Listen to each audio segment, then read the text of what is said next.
오늘 우리가 함께 나누실 말씀은 예레미야 3장 19절부터 25절까지 말씀입니다. 예레미야 3장 19절부터 25절까지의 말씀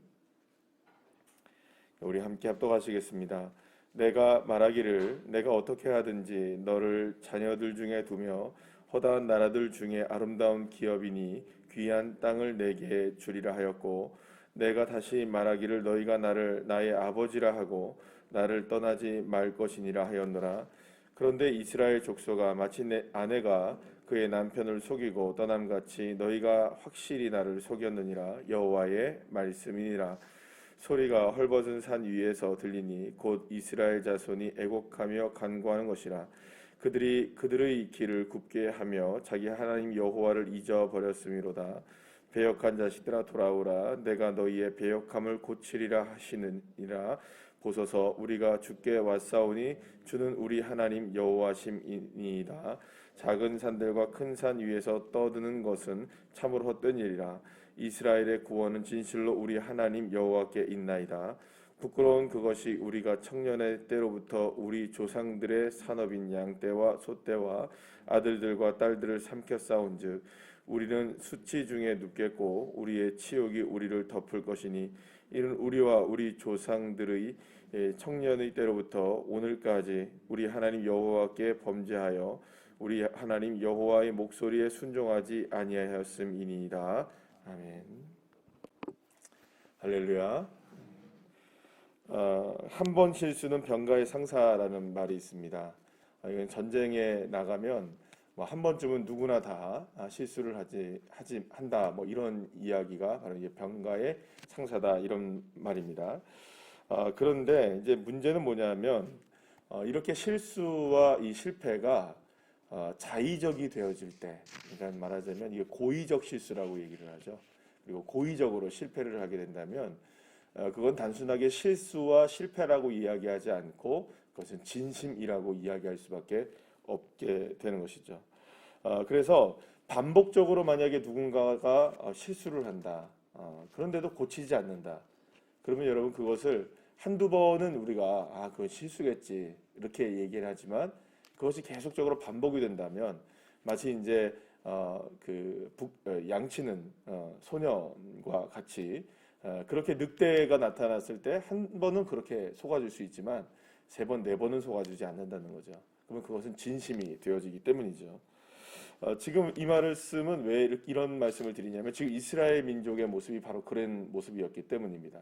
한두 번은 실수로 하나님 앞에 돌아오지 않는다고 생각할 수 있지만, 계속해서 하나님께서 말씀하셨음에도 불구하고 그것을 깨닫지 못하고 하나님께로 돌아오지 않는다면 그것은 단순하게 실수가 아니고 못 들어서 그런 게 아니다라는 것이죠. 그것은 이미 진심이 되어버린 것이고 하나님을 떠나 있다는 것을 분명하게 스스로가 확증하는 것이 될 수밖에 없다라는 것이 하나님의 말씀인 것입니다. 그래서 지금 분명하게 하나님은 이스라엘 백성들을 향해서 계속해서 부르고 계시고 회복을 시키실 것이다, 고쳐줄 것이다 라고 약속하고 계시고, 또 이스라엘 백성들이 지금 분명히 변화되어야 된다는 것을 하나님이 말씀하셨음에도 불구하고 듣긴 듣습니다. 네, 아멘도 합니다. 그리고 알겠습니다라고 얘기도 합니다. 내가 돌아가겠습니다라고 얘기합니다. 그런데도 여전히 돌아오지 않고 있었다는 거예요. 무엇보다 이제 남유다의 경우에는 북이스라엘이 멸망하는 것을 눈으로 목격하였음에도 불구하고 그들의 죄악이 어떤 모습으로 되었고 어떻게 하나님을 떠났는지를 남유다 백성들이 다 보았음에도 불구하고 북이스라엘이 저질렀던 그 만행들과 죄악들과 모습들을 그대로 누가 답습합니까? 이 유다가, 남쪽에 있는 유다 백성들이 다 답습을 하고 있는 겁니다. 그러니까 그렇게 경고했음에도 불구하고 그 모습을 보면서도 똑같은 길을 걸어갈 때 하나님은 너무나 답답하신 것입니다. 그래서 다시금 하나님께서는 기회를 주시는 것이죠. 하나님의 놀라운 은혜와 사랑이 여기에 있습니다. 사랑하는 여러분, 하나님은 참 놀라우신 분이십니다. 우리에게 다시금 기회를 주십니다. 이스라엘 백성들에게도 똑같이 다시금 기회를 주십니다. 마지막까지 기회를 주시는 하나님. 그런데 그 기회를 붙잡아야 될 이스라엘 백성들이 그걸 붙잡지 못하고 있는 모습이 우리가 예레미야서를 통해서 드러나고 있는 것입니다. 오늘 본문에서 하나님은 이스라엘 백성들이 마치 아내가 남편을 떠난 것 같이 이렇게 얘기를 합니다. 그러니까 실제로 얘기하면 지금 문제가 심각해진 상황입니다. 그런데 지금 문제가 심각한 건 압니까 모릅니까? 그럼 모르고 있는 거예요. 왜 그럴까요? 죄악에 빠져 있기 때문입니다. 여러분들 기억하시나요? 제가 가끔 이렇게 말씀을 한 번씩 드린 건데 백지 상태에 있을 때는 아무것도 없는 백지 상태에서 있을 때는 그 여백이 굉장히 크게 보입니다. 그런데 거기에 점 하나만 딱 찍으면 뭐가 보입니까? 갑자기 백지에 여백이 보이는 게 아니라 점이 크게 보이기 시작하죠. 그 왜 그렇습니까? 근데 그러니까 백지 안에 그만큼 이거 점이 두드러지게 보이기 때문입니다. 여백은 많아요. 근데 문제는 뭐냐면 거기에 점이 많이 찍히면 이제 더 이상 점은 크게 보이지 않습니다. 그 점이 이제 대세가 되어지게 되는 것이죠. 이게 무슨 말이냐면 결국에는 우리의 죄도 마찬가지입니다. 한 번, 두 번, 세 번은 그 죄가 실수일 수 있습니다. 그런데 계속해서 그것이 반복이 되면은 그것을 누구도 실수라고 보지 않는다는 것이죠.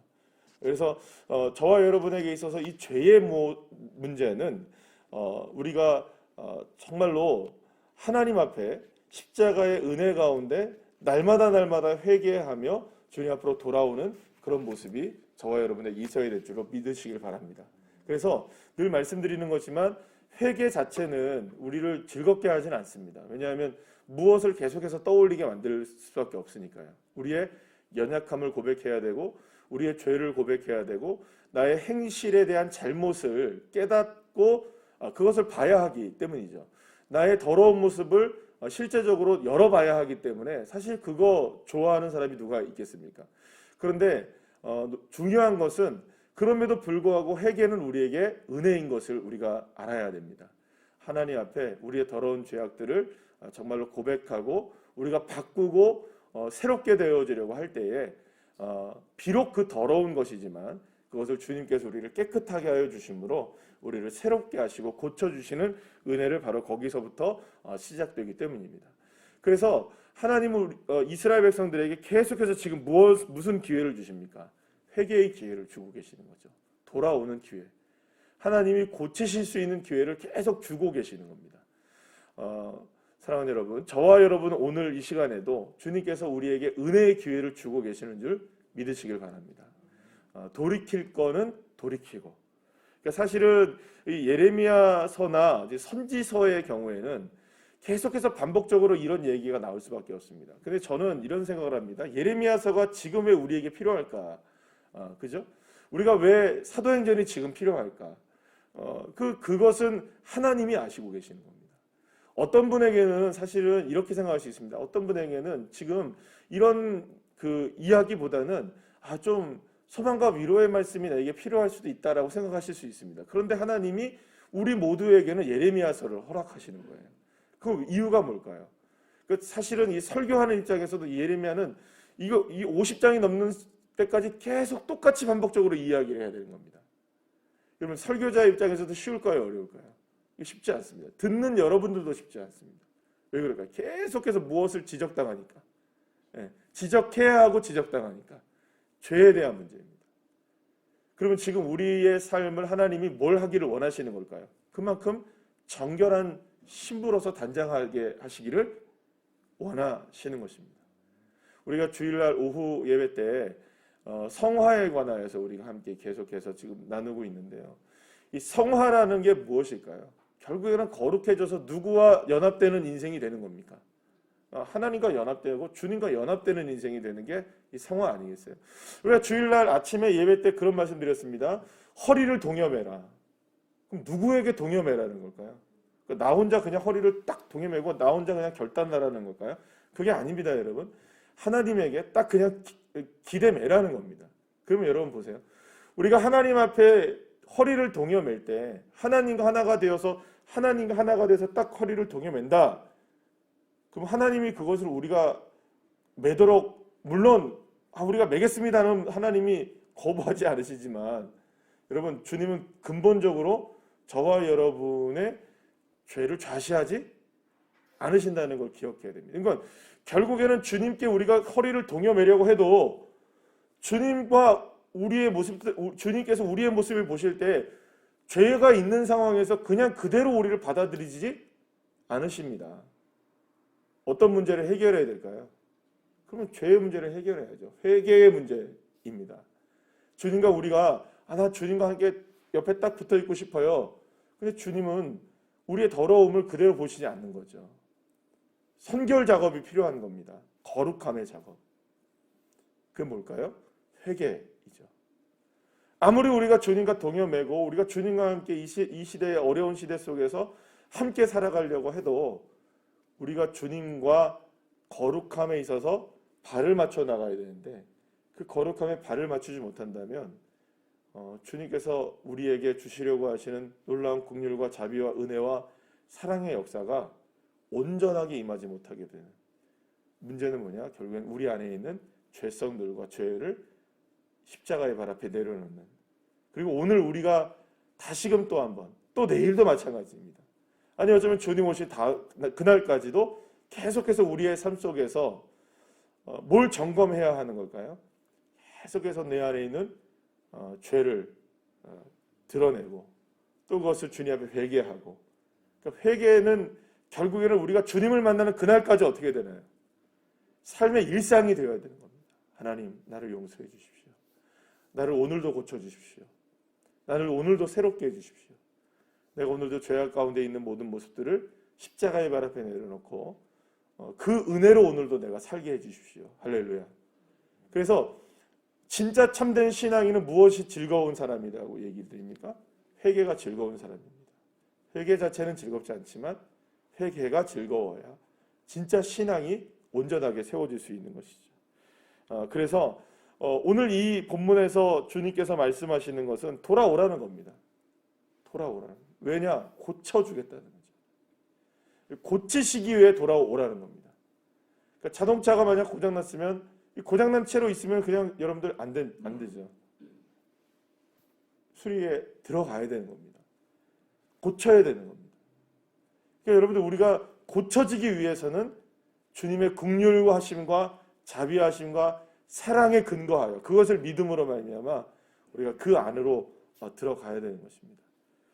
진실한 그 하나님과의 관계 회복을 위해서는 가장 중요한 것은 그 시작이 바로 회개로부터 시작된다는 것. 그리고 이것이 우리에게 지금 필요한 이유가 뭘까? 이 말씀이 우리에게 필요한 이유가 뭘까?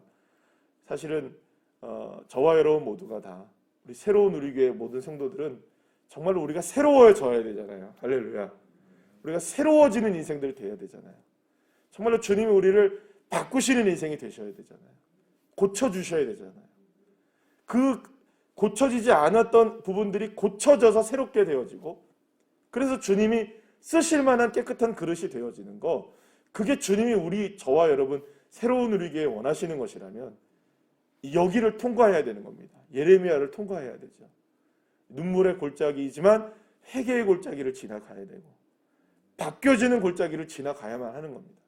그래서 제가 기도하고 여러분들도 한번 기도하시는 것이겠지만 이 예레미야서를 앞으로 저희들이 5개월 동안 나눠야 된다 그랬잖아요. 근데 이 5개월 동안 예레미야서를 나누면서 저와 여러분이 정말로 하나님께서 고치시기를 원하시는 그 눈물의 골짜기, 회개의 골짜기를 잘 통과하여서 예레미야서가 끝났을 때에 정말로 우리가 올 한 해 동안에 정말 변화되어지고, 할렐루야. 정말 하나님이 나를 고치셨구나. 나를 바꾸셨구나. 나를 회복시켜 주셨구나. 회개하라.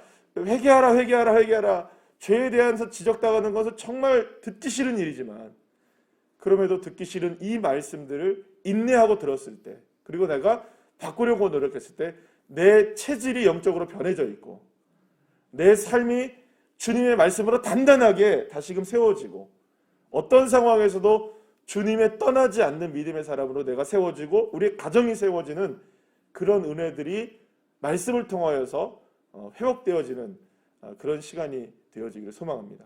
한 주 살아가시면서 어떠한 상황에서도 십자가 붙들고 죄에서 우리가 죄를 주님 앞에 아뢰고 십자가를 떠나지 않는 믿음의 삶, 그래서 회개의 삶이 저와 여러분에게 계속해서 이루어질 수 있도록 긍휼과 자비하심을 근거하여 하나님의 그렇게 승리하는 주의 자녀들 한 분 한 분들이 다 되시기를 간절히 축복합니다. 기도하시겠습니다.